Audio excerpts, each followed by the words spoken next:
Dear 8th class, कैसे हैं आप सब।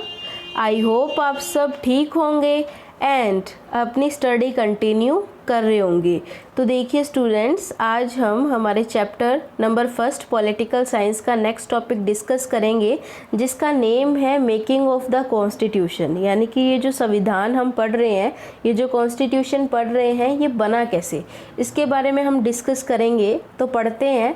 The Constitution of India was conceived, debated upon and drafted by Assembly of elected representative called the Constituent Assembly। अब देखिए students, constitution है, अकेले पर्सन से तो नहीं बन सकता ना, उसके लिए एक असेंबली की ज़रूरत पड़ेगी। ठीक है, तो अब क्या हुआ, जो कॉन्स्टिट्यूशन है इंडिया का, उसके ऊपर क्या की चर्चा की गई, डिबेट हुई, बातें हुई। ठीक है, एक असेंबली के द्वारा।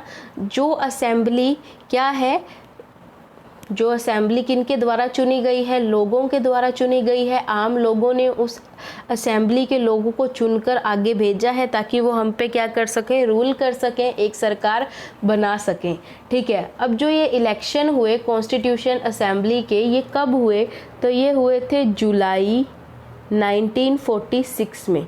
कब हुए, जुलाई 1946 में हुए। इसकी जो पहली मीटिंग है वो कब हुई, दिसंबर 1946 में। अब इस असेंबली में टोटल कितने मेंबर्स थे स्टूडेंट्स, 299 मेंबर्स थे। ठीक है, अब जो डॉक्टर राजेंद्र प्रसाद थे वो क्या थे, प्रेसिडेंट थे। किस असेंबली के, कॉन्स्टिट्यूएंट असेंबली के। कॉन्स्टिट्यूएंट असेंबली क्या थी, वो अभी अभी चुन के लोगों के द्वारा ऊपर आई थी स्टूडेंट्स। और जो डॉक्टर भीमराव अंबेडकर थे वो चेयरमैन थे इस ड्राफ्टिंग कमेटी के। अभी ड्राफ्टिंग कमेटी क्या थी स्टूडेंट्स, आप सभी को क्लियर हो चुका होगा। यानी कि अब इतना बड़ा संविधान है, इतना बड़ा कॉन्स्टिट्यूशन है, एक पर्सन तो नहीं बना सकता ना, तो बहुत से पर्सन्स ने एक साथ मिलकर इस संविधान का निर्माण किया था, इस कॉन्स्टिट्यूशन को बनाया था। इस कमेटी का नाम था ड्राफ्टिंग कमेटी। अब जो मेंबर्स थे असेंबली के, इसमें क्या थे, सभी मेंबर्स पॉलिटिकल पार्टीज़ के थे और अलग अलग जगहों से लिंक करते थे इंडिया की। अब जो कॉन्स्टिट्यूएंट असेंबली है, इसे कितना टाइम लगा कॉन्स्टिट्यूशन को बनाने में, तो अराउंड 3 इयर्स लग गए।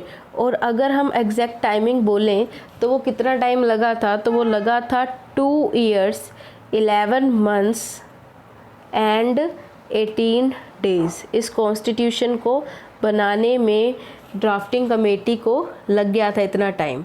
ठीक है, तो अब क्या है, जो कॉन्स्टिट्यूशन है ये फाइनली जो इंडिया के द्वारा अडॉप्टेड कब किया गया था, तो ये किया गया था कॉन्स्टिट्यूएंट असेंबली के द्वारा 26 नवंबर 1946 में।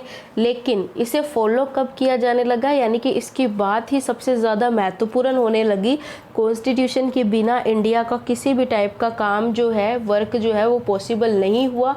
तो वो किस टाइम के बाद इसको इतना ज़्यादा इम्प्लीमेंट कर दिया गया, तो ये बहुत ही इम्पोर्टेंट डेट आई है स्टूडेंट्स, 26 जनवरी 1950। कौन सी डेट है, 26 जनवरी 1950। ये जो डेट है ये क्या है, बहुत ही स्पेशल रीज़न की वजह से चुनी गई। इन द ईयर 1929, अब 1929 में जो कांग्रेस है उन्होंने एक रेजोल्यूशन, एक गोल अडॉप्ट कर लिया जिसका नेम था पूर्ण स्वराज। अब पूर्ण स्वराज क्या है स्टूडेंट्स, तो स्वराज का मतलब होता है सेल्फ रूल, यानी कि हम पे हम ही रूल करेंगे, कोई और हम पे अधिकार नहीं कर सकता। पूर्ण स्वराज का मतलब ये था कि पूरी तरह अब हमें क्या चाहिए, आज़ादी चाहिए। हम ब्रिटिशर्स को हमारे देश, हमारे भारत से, हमारे इंडिया से क्या कर देंगे, निकाल देंगे और पूरी तरह क्या हो जाएंगे, आज़ाद हो जाएंगे। ठीक है, तो अब ये जो डेट है ये क्या कर दी गई, इंडिपेंडेंस डे की तरह डिक्लेयर कर दी गई। कब की गई, 26 जैन 1930 में। ठीक है, अब ये क्या है, ये अभी भी रियलाइज़ नहीं हुआ। अब इस हिस्टोरिकल सिग्निफिकेंस को हमेशा के लिए ध्यान में रखने के लिए, यानी कि ये जो डेट है इतनी ज़्यादा इम्पोर्टेंट है, हमारा भारत को एक संविधान मिला था, एक ऐसी नींव मिल गई थी जिसकी वजह से हम क्या करेंगे, हमेशा इस संविधान के अकॉर्डिंग, इस कॉन्स्टिट्यूशन के अकॉर्डिंग ही मूव करेंगे आने वाले टाइम में भी। इसलिए इस डेट को हमेशा के लिए याद रखने के लिए 26 जैन को 26 जनवरी को किस डे के नेम से जाना गया? रिपब्लिक डे के नेम से। किस नेम से? Republic day. हम भी तो मनाते हैं ना स्टूडेंट्स, हर ईयर हर साल बनाते हैं रिपब्लिक डे।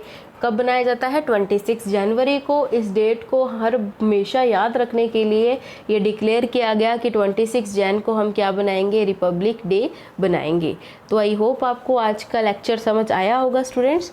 कल के वीडियो में हम बात करेंगे प्रीएम्बल के बारे में कि प्रीएम्बल क्या चीज़ थी। तो मैं आपको जनरली बता देती हूँ कि प्रीएम्बल क्या था।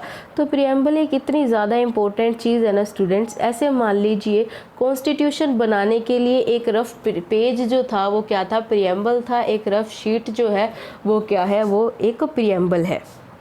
इसके बारे में हम डिस्कस करेंगे नेक्स्ट वीडियो में। तो मिलते हैं स्टूडेंट्स नेक्स्ट वीडियो में नेक्स्ट टॉपिक के साथ। तो आपका होमवर्क इतना ही है, जितना आज करवा दिया गया है इसे अच्छे से रीड आउट कीजिए, अच्छे से समझिए। ठीक है students, thank you and have a nice day. Be safe, be healthy.